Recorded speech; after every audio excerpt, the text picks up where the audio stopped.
And the late Abdikair Ibrahim has been head of MPR in Ireesuki area. He has been actually a very important person when it comes to issues of managing the KPR and the security in that area. And they have targeted him as a person. And unfortunately, he was killed by Al-Shabaab this morning in his house around 6 a.m. What is more worrying is the frequent happenings by activities by Al-Shabaab for the last 2 months in and around Mandera Central, and particularly in the area of Wargadud. You are aware 5 of our senior chiefs and a young girl, small girl, who's adopted one of the chiefs, are still missing after being kidnapped by Al-Shabaab some 1 month ago. A similar incident happened some 1 week ago, where 3 young men who are on their way to Elwak, when the motorbike they are using developed mechanical problem and they were picked by Al-Shabaab. Fortunately, 2 of them were released and 1 still at large.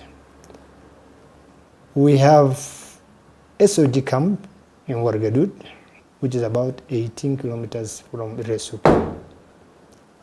A military camp in Elwak, about 25 kilometers from Ireesuki, and several other fighting units within Elwak South. The people of Mandera, and particularly the people of Elwak, Mandera South, or the people of Elwak, have been given a real-time intelligence information to the security managers. On Saturday, at the 21st of this month, 3 days ago, information was shared across all the fighting units within Mandera, even the security managers in Nairobi. And they were told clearly that there are a number of Al-Shabaab operatives who have crossed into Kenya, and they have been moving around Wargadud, Soule, Ireesuki area for the last 3 days. Sunday, which is yesterday, similar report was also again was shared with all the fighting units, including the SOG in Wargadud and the military in Elwak, and the people at the security managers at the region and at the national level. Last night, MPR in Ireesuki made a distress call to both SOG and Wargadud and military in Elwak, unfortunately. And when they made a distress call, they say that they will be attacked anytime because they have the information and they have no power to confront Al-Shabaab.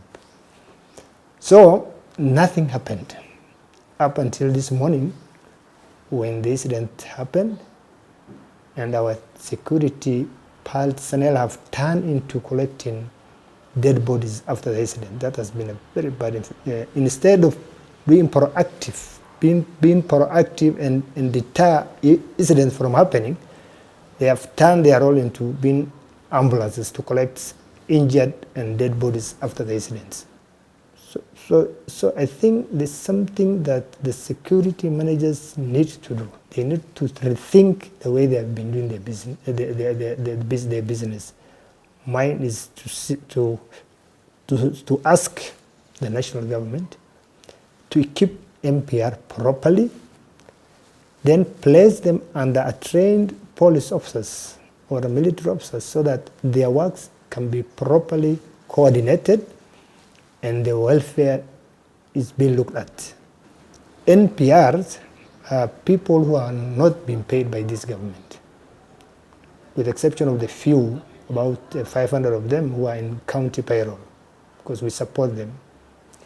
They are not on any medical cover. They are not even properly armed. But all the challenges, they have been fighting Al-Shabaab for the last 10 years within Mandera. And if it were not be NPR, Mandera County will be a different thing as we speak today. So these are people who are not being paid. If they are killed, their families are not being taken care of by anybody. They are The police have said that they should be getting stipends of about 5,000 shillings per month. You can imagine of 5,000 per month, which is not even regularly paid. If they're injured, they always left on their own and to their families. And they are not properly armed to confront Al-Shabaab. And the people who have the mandate to protect this country from the internal and external aggressors are just within their camps. And when they get the report, the only thing they say that they should just say, take care, take cover, and protect themselves instead of protecting the people.